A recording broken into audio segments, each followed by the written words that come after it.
कर्म योगी को और समझाते हुए कृष्ण कह रहे हैं कि कर्म योगी कर्मों के फल का त्याग कर देता है और इस त्याग की वजह से ही वो भगवान को हासिल कर पाता है। और वहीं दूसरी तरफ जो कर्म योगी नहीं है, जैसे कि हम में से ज्यादातर लोग, हमारे जैसे लोग कर्म के फल की ही इच्छा करते हैं और बस इसीलिए उसमें बंधे चले जाते हैं और कभी भी इस दुनिया के झमेलों से छूट ही नहीं पाते। देखा जाए तो दोस्तों एक बहुत छोटा सा फर्क है इसमें।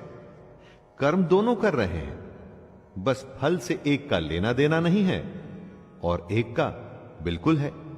लेकिन इस छोटे से फर्क का नतीजा बहुत बड़ा होता है।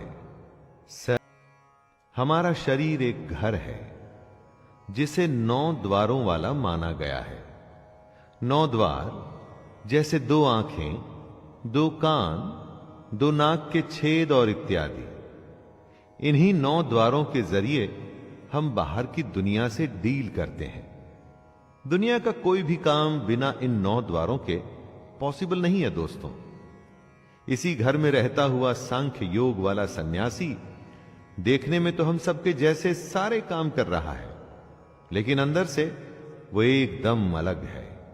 उसके अंदर का सब कुछ भगवान से जुड़ चुका है और इसीलिए वो असल में कुछ नहीं कर रहा। वो कर्म में अकर्म को समझ चुका है।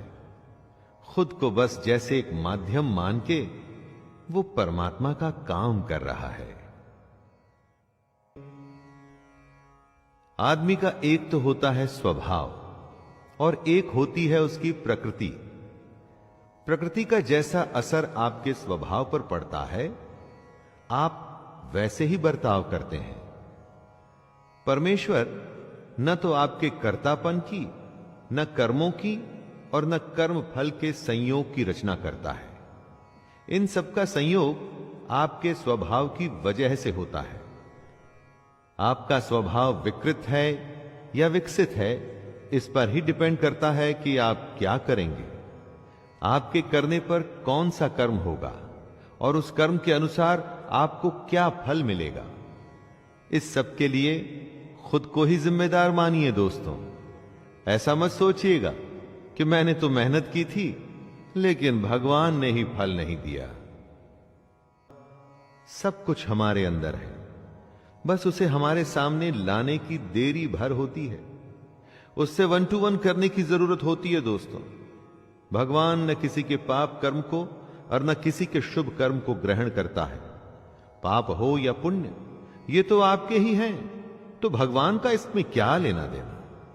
आप अपने स्वभाव, अपने नेचर के चलते जिस तरह के कर्म करते हैं, उसका नतीजा ही पाप या पुण्य होता है। आपके खुद के अंदर ज्ञान है, लेकिन वो अज्ञान के द्वारा ढका हुआ है। उसी के चलते सारे बुरे काम होते हैं। अगर आप उसे पहचान जाएंगे तो उसके बाद सिर्फ अच्छा ही अच्छा होगा। जब अंधेरा होता है तो कुछ नहीं दिखता और प्रकाश होते ही सब कुछ प्रकट हो जाता है। इसी तरह हमारे अंदर के अज्ञान के साथ भी होता है। जैसे ही हमें परमात्मा की सच्चाई समझ में आती है, जैसे ही हम ये समझते हैं कि हमारे अंदर की आत्मा उसी परमात्मा का एक अंश है, वैसे ही एकदम से उजाला होता है। ये उजाला एक नए सूरज के उदय के समान ही होता है। दोस्तों, सबसे बड़ी बात है कि हम अपने आप को सबसे बड़ा ज्ञानी मानते हैं। समझते हैं कि हमें सब पता है। वो गलत है। अरे सबसे पहले यह स्वीकार करिए कि हमें कुछ नहीं पता, तभी रास्ता खुलेगा ज्ञान के आने का, वरना हमेशा ही अज्ञानी रहेंगे। ज्ञान की बातें हो सकती हैं कि आपको बोरिंग लगे, फिलॉसफी या बकवास लगे। ये तो बस सोच है दोस्तों। दुनिया की सबसे सच्चाई को अगर कोई बोरिंग समझना चाहता है तो उसे कोई क्या कह सकता है।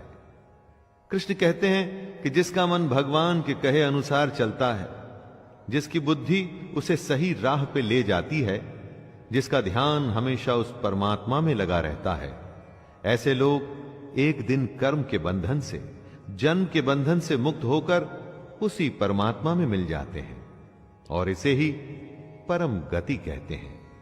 दोस्तों, ये कुछ गिने चुने लोगों को ही मिल पाती है। क्या आप उनमें से एक हैं?